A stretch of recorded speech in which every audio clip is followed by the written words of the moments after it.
Well, welcome everyone.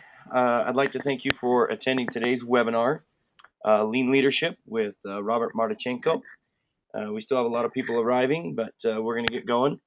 A quick reminder that these webinars are provided by the Shingo Exchange, the Operational Excellence blog of the Shingo Prize for Operational Excellence under the direction of the John M. Huntsman School of Business at Utah State University.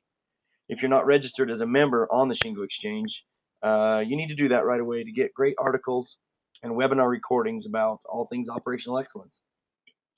The Shingo Exchange Operational Excellence Engaged is found at www.shingoexchange.com. Also, don't forget that the 25th Annual Shingo Prize International Conference will be held May 6th through the 10th, 2013 in Provo, Utah. And with it being our 25th conference, it's going to be the best one that we've ever had. So make sure and get registered for that. Very exciting things going. You can log on to shingoprize.org to do that. At this time, I'd like to introduce today's presenter, Mr. Robert Martichenko. Mr. Martichenko has over 20 years of lean supply chain implementation, logistics, and organizational transformation experience. He's worked with companies such as Mitsubishi, Caterpillar, General Mills, Kimberly Clark, J.C. Penney, Starbucks, Nestle, and Toyota Motor Manufacturing. Under Mr. Martichenko's leadership, LeanCor has helped these organizations achieve improved inventory visibility and logistics control while achieving process improvement that delivers peak operating performance. These improvements result in considerable cost savings and optimal supply chain return on investment. So I will now make sure that we can all see Mr. Martichenko's screen and turn the time over to Robert. Thanks, Joby. Hopefully everybody can hear me well enough. Thank you for the introduction, and thanks to the Shingo Exchange and the Shingo Prize as well. I know I was at the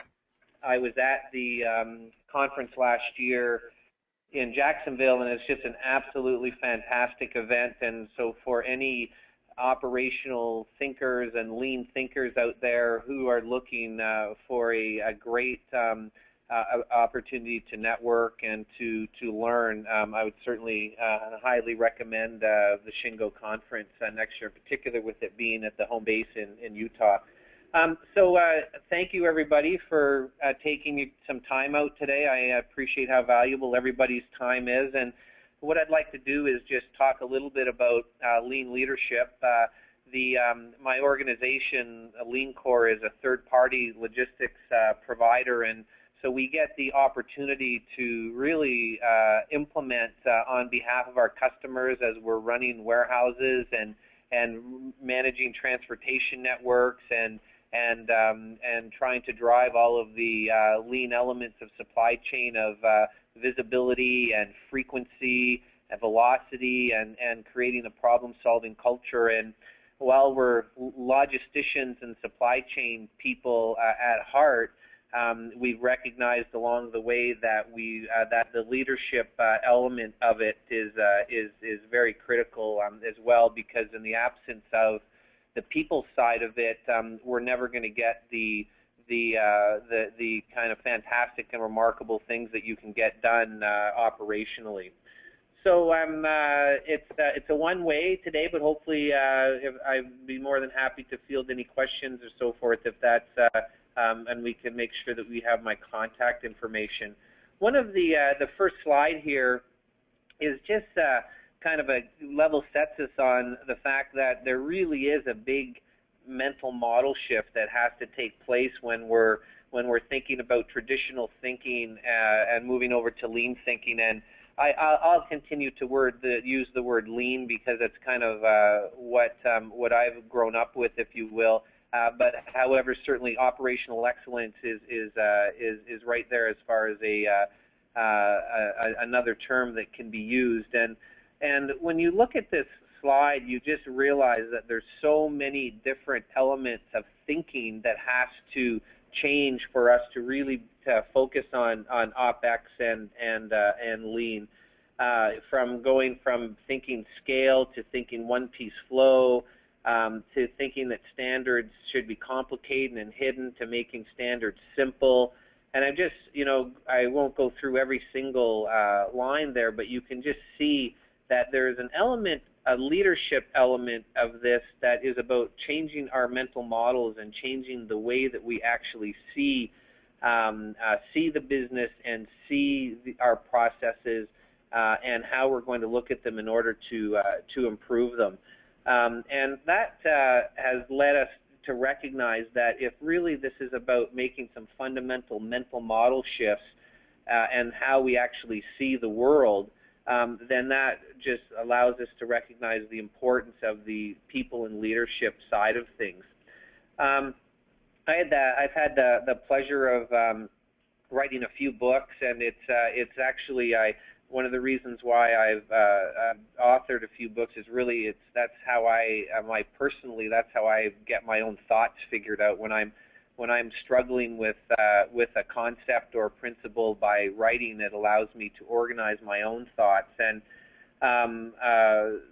about a year ago, I had the pleasure of being part of a team that just has published a book on lean leadership, and the People book, and it was a really kind of a good news, bad news experience for me. Was because the good news is that we got it done. That's always the good news. There's an old saying in writing that a book is never finished, it's only abandoned. So the good news is we've got it to the point where we could abandon it. The bad news is that after writing it, I realized, you know what?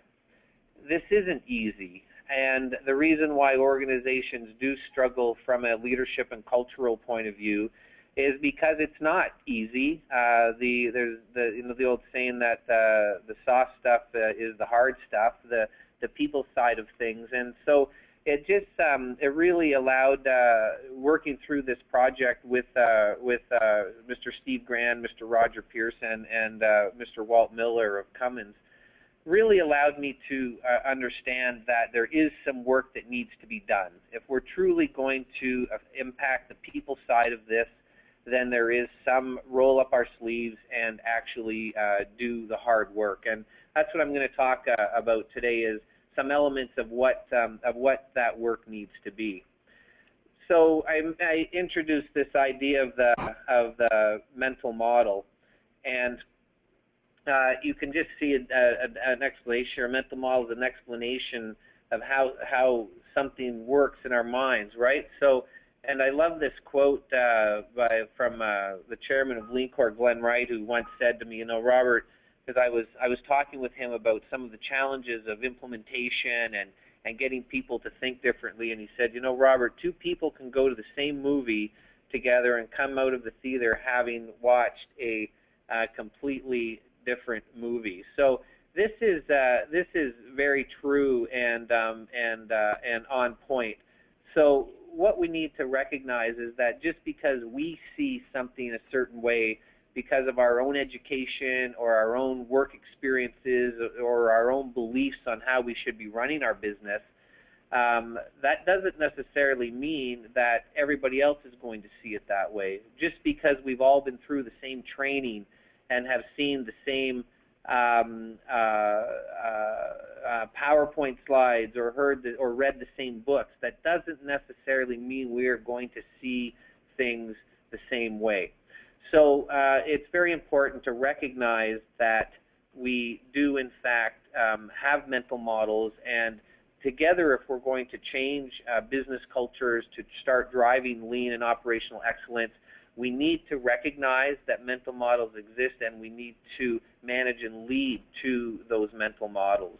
I hold these up as some of the smartest folks because as I had talked about relative to mental models, and I always try to go back and do some of my own reading and own learning, and I find these quotes interesting of Aristotle and Socrates and Plato, and you read these, all men by nature desire knowledge, and the only real wisdom in the world is that we know nothing, and the more you learn, the more you realize you don't know. And I really like this last one, which I use frequently in implementation. If you know but you don't do, then you don't really know. How many times have we heard people say that, yeah, I know we should do one-piece flow, and I know that we should increase delivery frequency, and I know that we should have visual management, but then in fact you don't do. And so these three philosophers would argue that if you know but you don't do, then you don't really know. And I think it's important. Some of the quotes here are really, to me, the reason why I find these to be important is that at the end of the day, people do want to learn. People do want to increase knowledge. So when we're trying to implement lean and operational excellence in our organizations, and we feel that people don't want change and that people aren't embracing the new things, I'm not sure that that's fair to stereotype and categorize, because I think by nature people do want to progress, people do want to learn.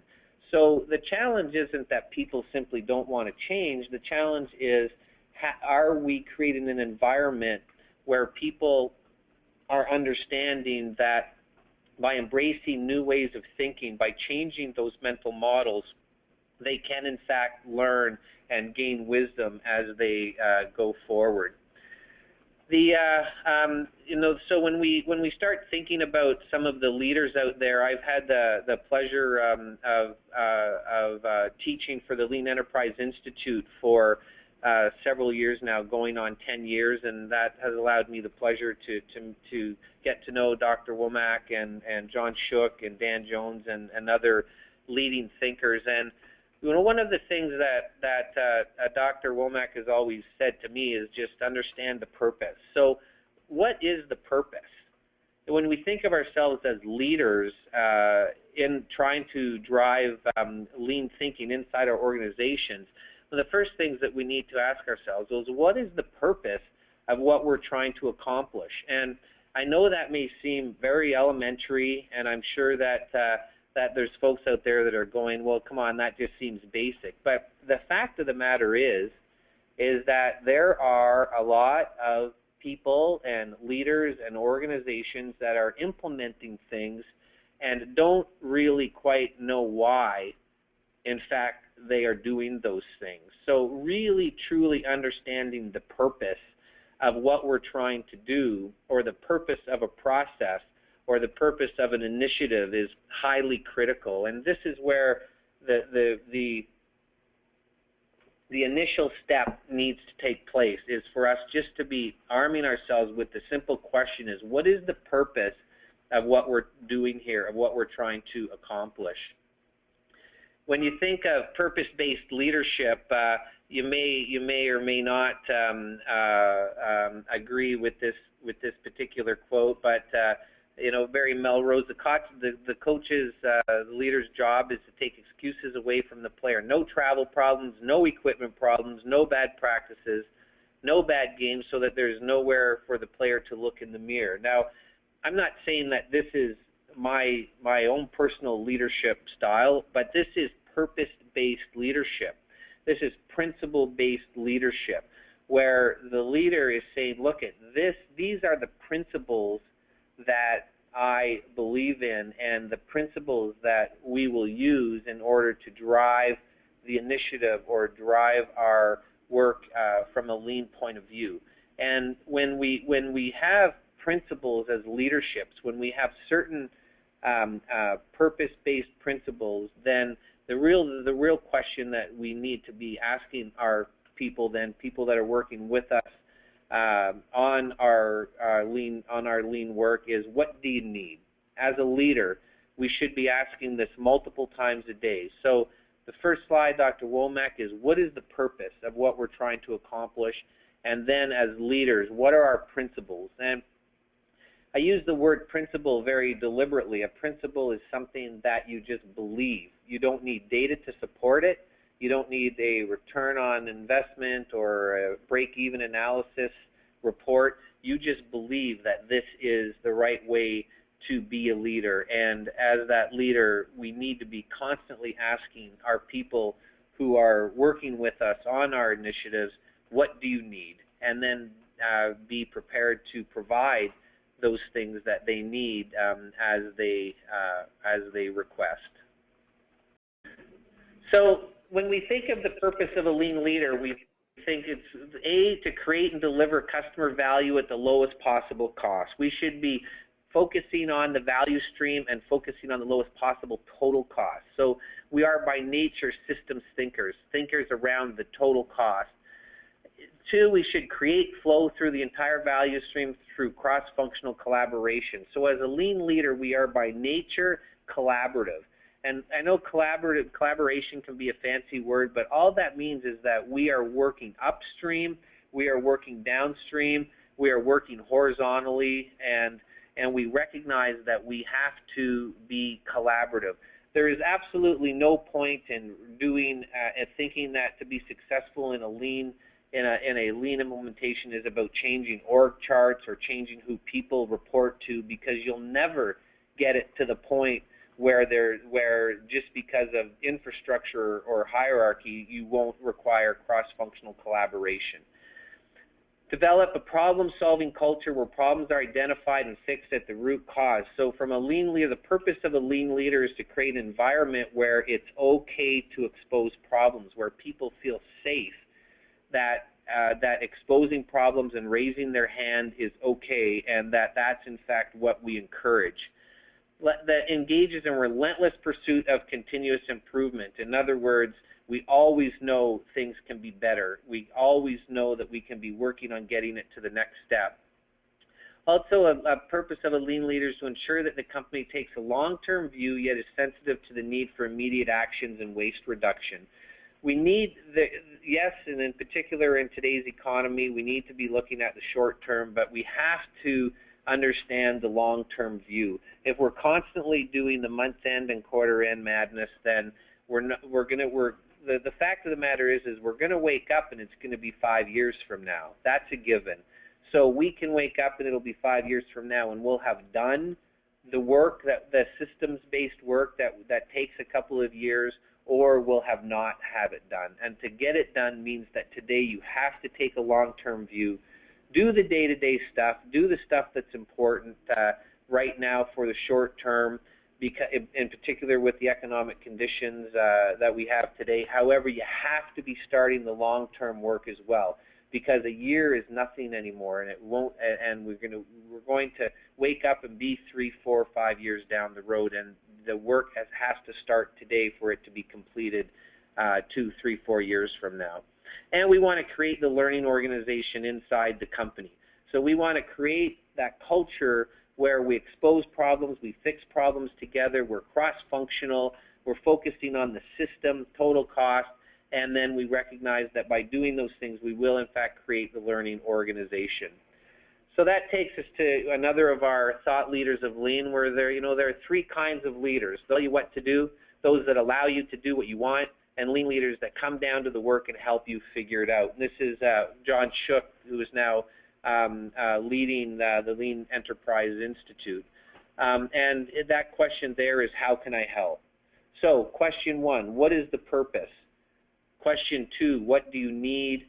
Question 3, how can I help? How can I be part of the coming up to get deep understanding of the problem and coming up with solutions for us to work on? So if we go back to the original slide with Dr. Womack, the 3 things: people, purpose, and process. Right? So we talked about what a lean leader is relative to purpose. So now, what are the things that a lean leader is relative to people? How does a lean leader engage from a people point of view?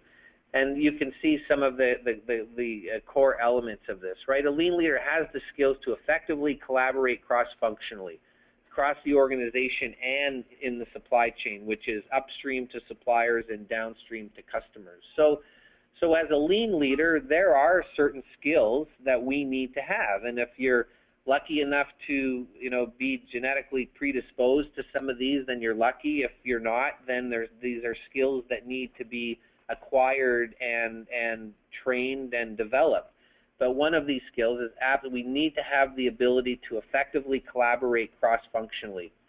A lean leader also encourages people to expose problems and stays with them to implement true solutions. So as a lean leader, when we're engaging with people, we're encouraging people to expose problems, And then when they do, we stay with them and provide support to implement true solutions to these problems. Third, we empower people to solve their own problems through continuous coaching and dialogue. So as we do expose these problems, a lean leader is not the superhero where we parachute in or fly in with our cape and say, you know, I'm here, everything's going to be fine now. We empower people to say, okay, well, how are we going to solve these? And you need to be part of the solution as these problems exist inside your processes. We need to be always building future leaders and lean managers and lean leaders, constantly looking for that teaching moment in order to be developing people in front of us and behind us as we're progressing each day. And a lean leader relative to people absolutely supports organizational learning. How do we take the knowledge from the experiments that we're doing, from the work that we're doing, and drive that across the organization? Going to another thought leader of lean, Dr. Deming, who once said, you know, the problem is at the top. Management is the problem. You have to manage the system. The system will not manage itself. And the question here is that a lean leader is armed with is, what do you think happened? So once again, a lean leader is not flying in to be the superhero. A lean leader is going down to where the work is, to where the issues are, and is saying, okay, what do you think happened?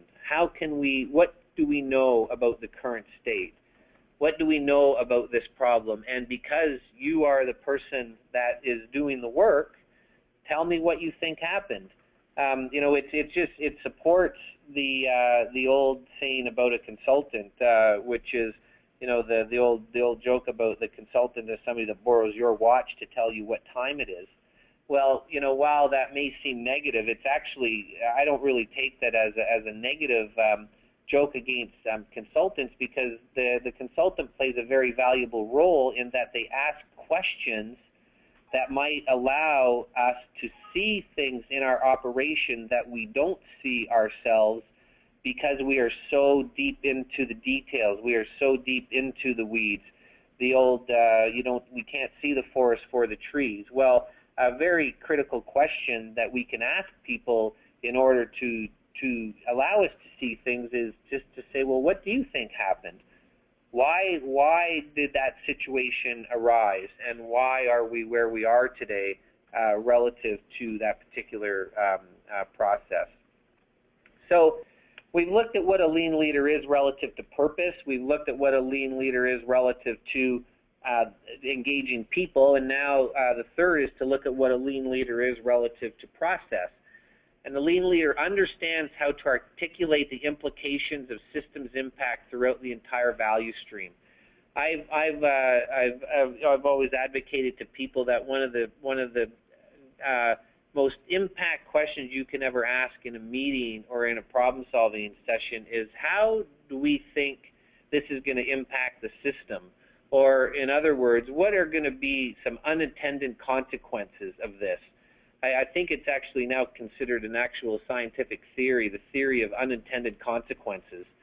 So what are the impacts of this system? So, you know, we have a supplier today that's next door, and it's $1 a part, and we can source the same part overseas for 73 cents, which just seems like a huge, incredibly great impact to piece price. However, what are all the unintended consequences with that decision? And every decision has an unintended consequence. So the premise isn't that we don't make decisions. The premise is that we make them, but we understand how it's going to impact the system. Lean leader also goes to the Gemba, goes to where work is being done to understand and solve problems at the root cause. If there's one thing that is absolutely certain, and that is that the more senior your business card, the higher you are in the organization, there is a higher likelihood that you have the least knowledge of what is actually happening inside the operations. So in other words, there's a reciprocal relationship with level of seniority and and actual knowledge of the facts that's happening on the floor. And once again, that's not a negative thing. As senior leaders, you're working on strategic initiatives, you're working on long-term, you're working on very important work. And the opportunity cost of your time on that work is knowledge of what's happening down on the floor. So we need to recognize that it's important to go and see, to understand what in fact is happening. I think it was Taiichi Ohno, the famed Toyota engineer, that once said, I don't do anything with data, I only do things with facts. Well, where do you in fact get facts? And that is by going and seeing and observing for yourself. Lean leader relative to process knows not to be complacent with the current process, that we always understand that the process can be better. And this is a very difficult one, because I know that, in our work, for example, if we are working with a customer and let's say their supply, their fill rates from their suppliers are, say, 60%. Well, getting from 60% fill rate to 94% fill rate can be at times relatively easy. There's just, normally if you're operating at 60%, which is not very good, there's just 3 or 4 things you just have to do, fundamentals that have to be put in place. However, if you're at 94% and you want to get to 98%, now this is a little bit more work. It's actually harder to get from 94 to 98 than it is from 60 to 94. And so, but as a lean leader, we need to not be complacent and say, 94 is okay because of how much work it's going to be to get to 98. We have to continuously be driving pressure to make processes better. A lean leader also teaches the fundamental problem solving, plan, do, check, act, to find problems, define them, fix them, and keep them from coming back. So as a lean leader relative to process, we need to always be focused on our problem solving and also putting pressure on the check and the act. We can all do the plan and we can all do the do, but the check and the act is very difficult and requires discipline and commitment, and that's where leadership comes in. Without leadership commitment to the check and the act of the PDCA cycle, any fix or any improvement you make to processes, I don't want to talk in absolutes, but I would generalize to say that without leadership commitment to the check and the act, any improvement to processes will not be sustained over the course of several months or years, which is what you want to happen. And a lean leader relative to process creates a formal, effective process for sharing best practices. A formal process. What is the formal process inside your organization to share best practices so everybody can get the leverage and the benefit of work that is being done? So with that talk around process, I think it's very important for us as leaders, and in particular leaders trying to drive lean thinking and operational excellence, is that we need to recognize one thing about processes, and that is that a process by nature and left on its own accord wants to fall apart. It's an actual law of science, the second law of thermodynamics, that in a system, a process that occurs will tend to increase the total entropy of the universe. And I know that sounds a little academic. However, all we're saying here is that any process, whether it's a transportation network or a distribution center or a line on a factory or an accounts receivable process, any process gets up in the morning and it says to itself, how can I fall apart today? So our job as leaders, and this connects to the importance of the check and the act stage of the PDCA cycle, our job as leaders is to recognize that a process wants to fall apart. So when we have a service failure and when we disappoint a customer or when we don't get the results that we were hoping for that day with a particular process, the first thing is don't be surprised. Don't be shocked. the entire universe was conspiring for that process to fall apart. So the first thing is we shouldn't get angry and kick the ball in the stands as a coach. We should say, okay, our problem wasn't that the process fell apart, because it's trying to do everything it can to do that. Our problem is that we did not put more pressure on the process to keep it from falling apart than the process was putting on the outside to fall apart. So our job as lean leaders is to readily recognize and admit that processes want to fall apart, and they will, unless we can find a way to put an equal amount or more pressure on the process to keep it from falling apart. Somebody put it well to me once. A gentleman, Dean Dixon, a very experienced lean practitioner, he said to me once, he said, you know, Robert, our job as leaders needs to be to figure out how people can get it right easier than they can get it wrong. So how can we figure out a way that people can get it right easier than they can get it wrong? And that's what we're trying to do. So with that, and I can only hope there's a few engineers out there or some math people like myself, and I'll hopefully the others will forgive us all. But this is my slide for us engineering types on the problem solving. To recognize that to really create a lean culture from a leadership point of view is to recognize that we're trying to create the problem solving culture, and the encouraging or discouraging part of that, depending on where you sit, is that problem solving will never end. Never. As you start to uncover rocks and problems, the first thing we recognize is as soon as you expose a problem and lift it up, what you find underneath it is a bunch of little problems. It's like the nested Russian cones.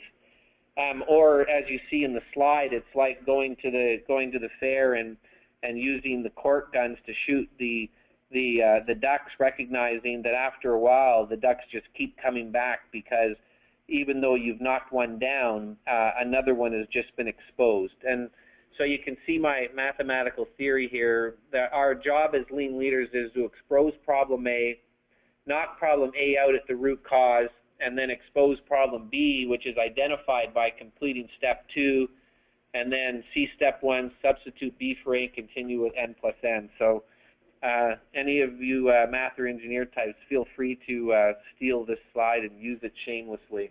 You've got full permission. So with that, another element of the lean leader as teacher.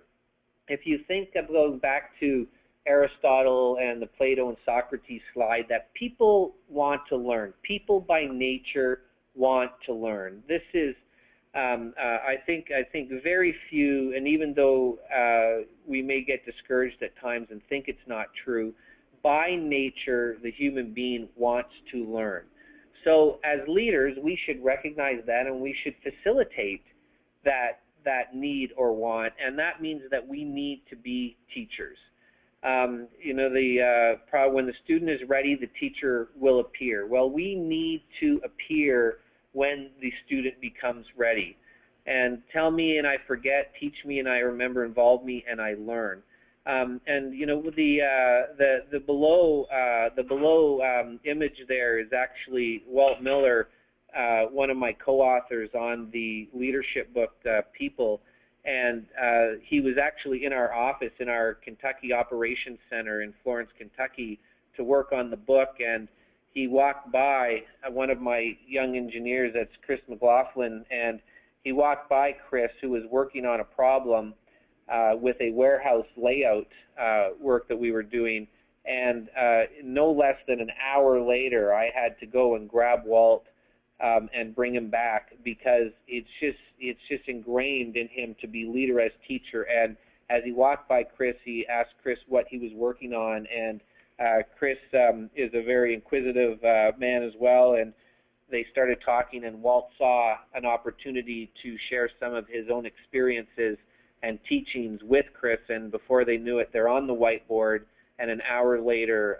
they're continuing to dialogue. And that is the type of attitude that we need to be able to take as lean leaders, is to be a leader as teacher, to understand when the student is ready, to try to help make the student ready, and then be there in the teaching moment and take the time to be that teacher.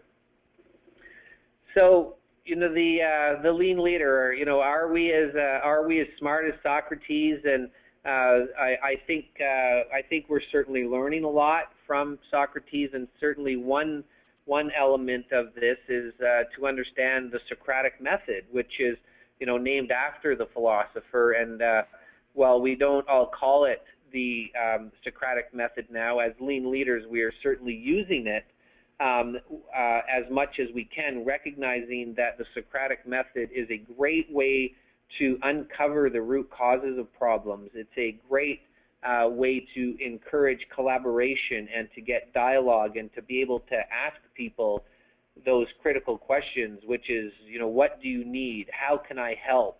What do you think happened? And you can see that the Socratic method is a form of inquiry and debate between individuals with opposing viewpoints based on asking and answering questions to stimulate critical thinking and to illuminate ideas.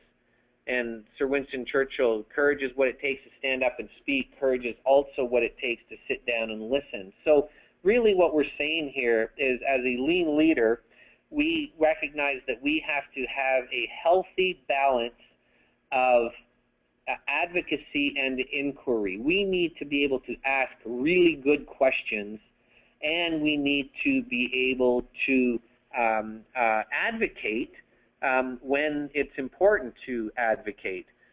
So it's this essence of being able to balance. As a lean leader, we need to be able to balance advocacy and inquiry, right?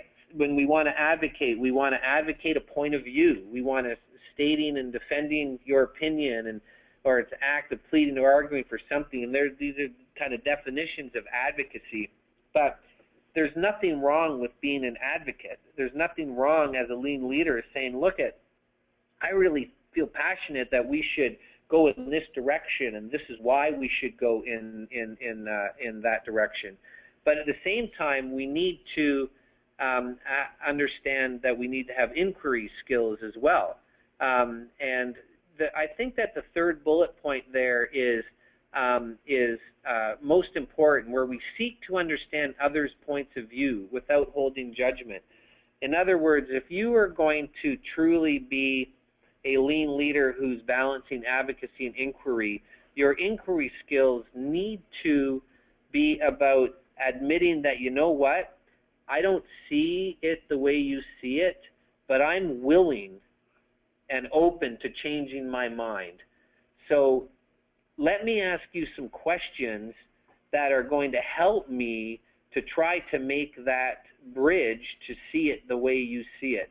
I've worked for people over the years who believed that they had new inquiry skills, and all their inquiry skills really was a way to take you down a rabbit hole to get you to see their point. And generally speaking, it just left the person that's being done to feeling humiliated and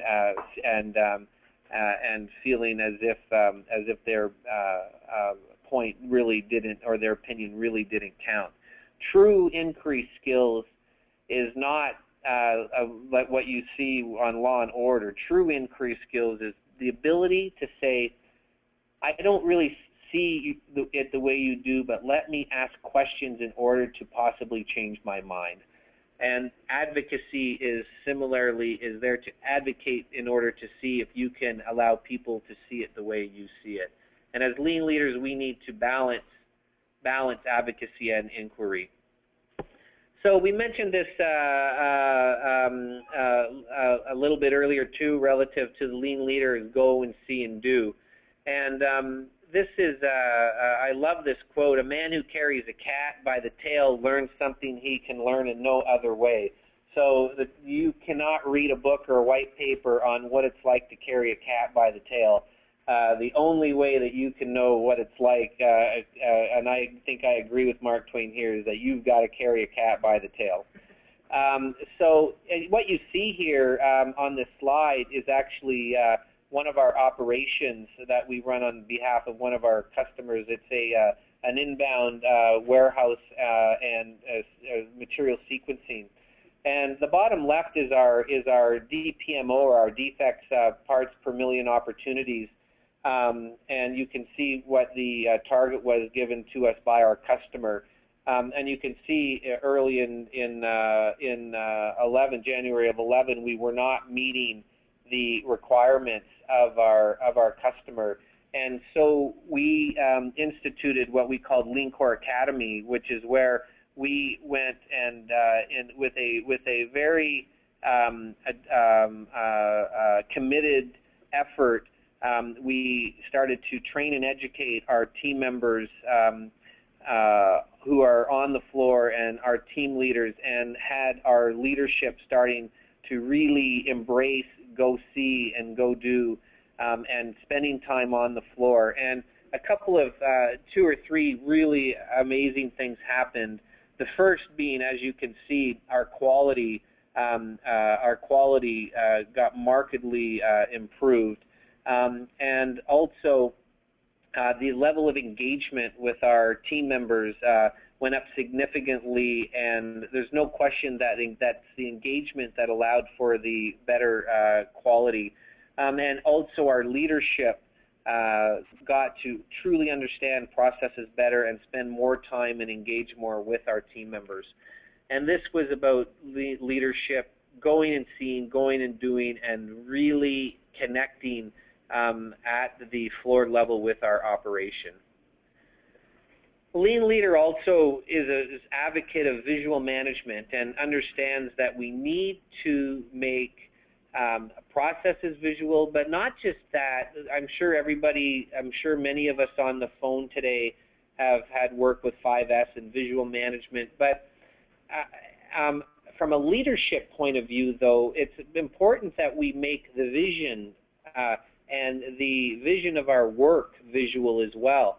And what you see here on this slide is from a leadership point of view, is doing that work. This piece of paper you're looking at, while you can't really tell, is probably, it's 4 feet wide, and it's probably about 20 or 22 feet long. It spans an entire wall of a conference room. And what it is the roadmap for a implementation. In this particular case, it was the deployment for the lean deployment for a distribution center, a finished goods distribution center. And what this roadmap is articulating in a place for all team members to see is the journey and the work that we're about to embark on over the next year or the next 2 years. And this allows all team members in the organization to be able to connect and engage with what's going on, because we know with absolute certainty that as you start to do the work, there's going to be days that are miserable. Because it always gets worse before it gets better. That's just, I call it the valley of despair, and every time you go from traditional thinking to lean thinking, you've got to go through the valley of despair where we're asking people to do it the old way, and we're asking people to do it the new way at the same time. And that never creates an environment where people say, well, how could this be any better? It always creates an environment where it's like, oh my gosh, this is worse. So in order to get through the valley of despair, it's the leader's role and responsibility to be able to articulate the work, articulate the journey, so that we can see that when we're in the valley of despair and getting discouraged, that we can say, yes, that's exactly where we're supposed to be right now. Everything's on pace, and it's okay. We're going to get through this because this is where we're going next. We have to be able to show people where we're going, why we're going there, and how it's going to impact them. That is just the basics of showing people decency and respect. The other, so now that was kind of the end of the formal slides, and I've got some pictures that I can show you just to give you an idea of elements of leadership. This is a picture of our operations center in Kentucky, where we're doing transportation management and supplier management, PO management, and logistics engineering, and route design and route management. And what was very important to us as leaders was to do everything we can to make the work visual to our team members. If you, the folks that are working in this particular part of operation are industrial engineers, logistics graduates, almost exclusively these folks would have university degrees in logistics, supply chain, or engineering of some sort. And they've lived their whole lives knowing the score of the game. Since day one, we've been getting report cards. We've been playing sports. We always know the score of the game. Yet when we ask these folks to come to work, because much of their work is done on telephones or computers, all of a sudden, in many environments, the score of the game just simply isn't up for anybody. As leadership, if we're going to show our people respect, we also have to show the respect that people want to know the score of the game. And this is, you can see the screens that are up there. These are not monthly KPIs. These are not visuals that are just go up and then in a week they change. This is us trying to get to the hour-to-hour activities inside the operation. Here's another example of trying to engage workforce for all to see. So in this is another warehousing operation, and in this particular operation, we had some essences of instability at one point in the operation. And when we started doing our problem solving, we realized that there was 4 elements of instability. One was team members. Did we have the right number of team members at the beginning of the shift, and were those team members trained and capable in the parts of the operation we were going to put them? 4th, printers. This particular operation requires heavily on printed paperwork in order to move material. However, on any given day, our printers might be malfunctioning. So are our printers up and running, and are they functioning properly? Scanners were another area of instability. Were our scanners, in fact, working for us? And then the 4th was material handling equipment. Did we have the right amount of material handling equipment, and was it in the right working order? So once our problem solving isolated those 4 elements of the critical few, those were the 4 main things that would Pareto to be the drivers of instability. We said, okay, well, we need to make those 4 things visual.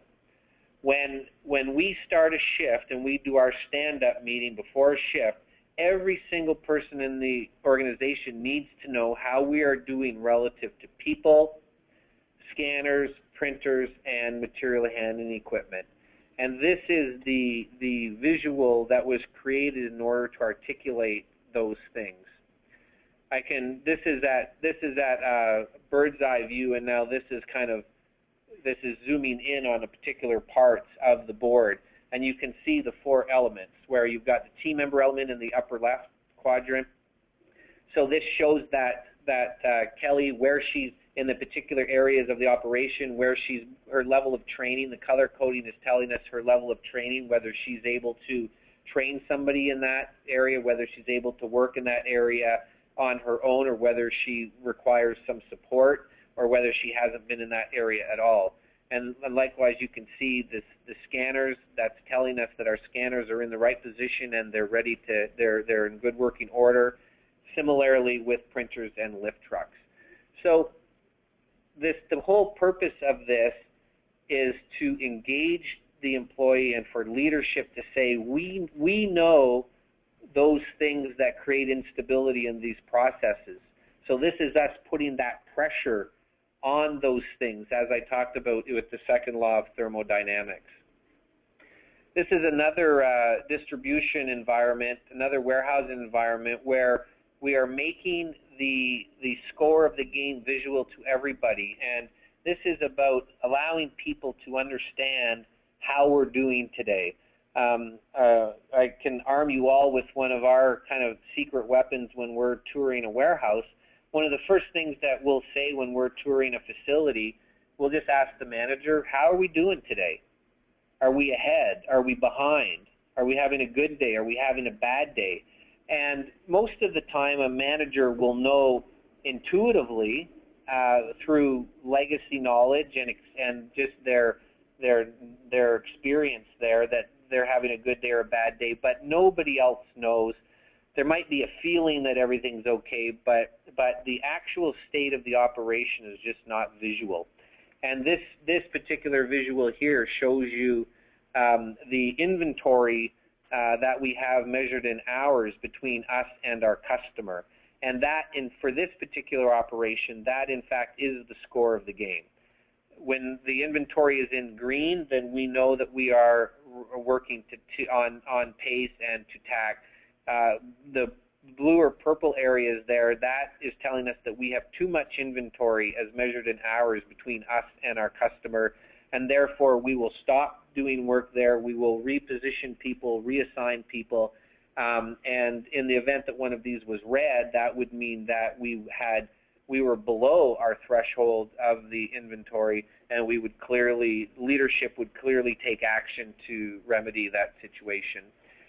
Just in the spirit of you learning from our kind of cuts and bruises, we attempted to do this first on a whiteboard. Didn't work. It just didn't engage the entire workforce. Then we attempted to do it on a monitor, which you see in the bottom left there. That didn't work because you had to walk up to the monitor to see what was on it, and once again, that doesn't engage everybody.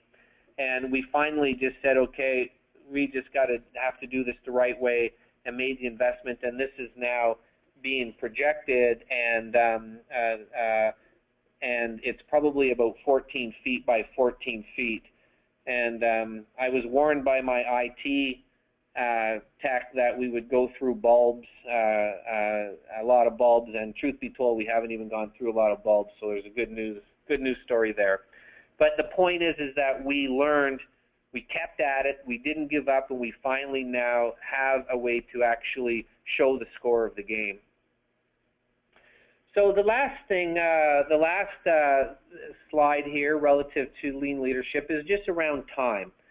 There's absolutely no question that we are all extremely busy and that time is a very scarce resource. So we need to really ensure that in the same way that you create your value stream map to understand what's value added and non-value added, and recognizing that in most value stream maps 1 or 2% of total lead time is considered value, we need to really do the value stream map relative to how we are spending our time. And we need to recognize that even though we're leaders, we can still have standard work. We can have leader standard work.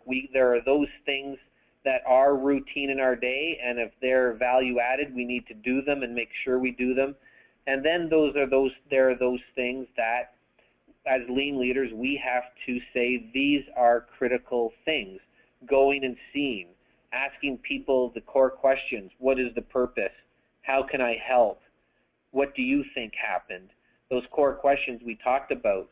We need to make the time to go and do those things. And this is another one of those where it's very easy that we can start quoting Aristotle in the if you know but you don't do, then you don't really know, because it's very difficult. You know that you should be doing those things, but we don't do them, and so Aristotle would claim, well, then maybe we don't really know. I know I'm not naive. I know what happens when the phone rings and totally changes the course of our day. However, we have to have leader standard work in order to make sure we're doing those things that are important. And with that, that is the end of the formal part of the presentation. And sorry for a couple of the technical difficulties there at the beginning, but in the spirit of everybody, in the spirit of that time is scarce, I do appreciate your time today, and if I can ever be of any assistance, feel free to reach out to me, and there's my email address on the screen. Oh, thank you very much, Robert. We do have two questions, if you wouldn't mind just addressing them really quick. Have you got time? Absolutely. Okay. The first one comes from Nestor Garcia.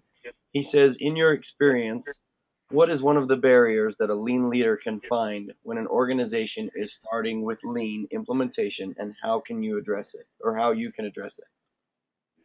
Well, I'm not sure if it's a barrier or not, but one of the things, and in fact, I was just talking with somebody about this morning. One of the elements of success from a lean leadership point of view is, I know people always say, well, does it need to be top down? Does it need to be bottom up? How does an organization go lean? And truth be told, the answer is it needs to be top down, bottom up, horizontal, vertical.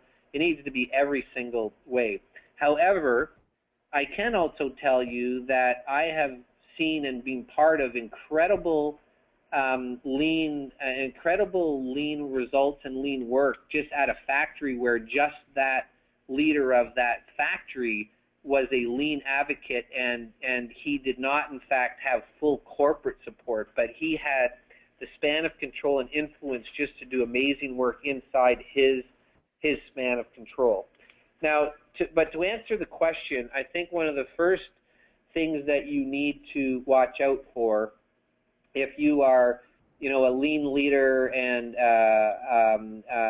really trying to advocate inside your organization, is don't get labeled as the lean person, the lean guy, or the lean gal. Don't get labeled as that, because if we're truly trying to change culture, what we're trying to do is change the way we think. Dr. Womack told me once that to just stop calling it anything. Don't even call it lean anymore. Just start advocating the principles and the value of those principles, and so we don't get labeled as the lean person. And so when you're walking down the hall, people all dodge you. They go, "Oh no, here comes the lean person." So that, to me, the biggest barrier, and the one way to overcome that is, the barrier that exists is to change our thinking. It's not about implementing tools. It's not about 5S and visual management and standard work at a leadership level. It's about how to change the thinking. And one way you can try to avoid that is to not be labeled the lean person, but to just be advocating and asking questions as much as you can be. Awesome. We've had a few people ask, will this recording be available? And yeah, we'll be putting the webinar up on the Shingo Exchange here within the next couple of days, and we'll send an email out. Next question was, let's see. What technique, this was from Mauricio Mayer, what techniques or standard work do you use as a leader to sustain systems that are built to fall apart? So that is a fantastic question, and in the spirit of full transparency, so you recognize that I'm personally really working through these things. I bet you I've been at leader standard work for about 3 or 4 years now, and just really starting to understand the power of it. So the first thing that you need to do, and I'm assuming that the slides are still, people can still view the slides. Correct. Jody? So if you take a look at this analogy, the bottom left-hand corner of the jar, I didn't go through the analogy specifically, but because people tend to already know the analogy, but the way the analogy works is that you hold up a glass and you fill it up with rocks, and you say to people, well, is this glass full?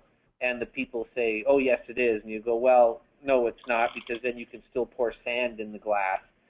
And then they say, well, is it full now? And the people go, well, yeah, it is. And you go, well, no, it's not, because you can still pour water in it. Well, the premise of the analogy is that in life and in work as a lean leader, we have rocks, and there's sand and there's water, and the rocks are those things that are most important. So what are those things that are most important as a lean leader? And those are the things that need to get onto your leader standard work first. So what I would recommend, and what we do, and you know, what we teach as well in our Lean Supply Chain Professional Series at Georgia Tech, is that you just take an Excel sheet and you draw it out Monday to Sunday or Monday to Friday, and you just build a table with 6 a.m. down to 10 p.m. Down the rows, and you have your cells, and then you just say, okay, what are the rocks? As a lean leader, what are the rocks? And they're going to be things like, what are the conversations I want to have on a routine basis? And then you put those into the table. What are the places I want to go see at a routine basis? And then you put those into the table. What are the PDCA, Plan, Do, Check, Act sessions I want to have every week? And you put those into your timeline, into your Excel sheet, which is just a table with days across and time going down. And then you print it off, and then you do everything you can to stick to it. And when you don't stick to it because your boss asks for something, or a report needs to be done, then you circle it, and you do a reflection at the end of the week and ask yourself, why didn't I stick to those things? If I've determined those are the most important things for me to do as a leader, why did I not do them? And then try to create your own countermeasures so the next week you start to get more effective at doing those things that you've determined are the rocks. Awesome. Well, thank you.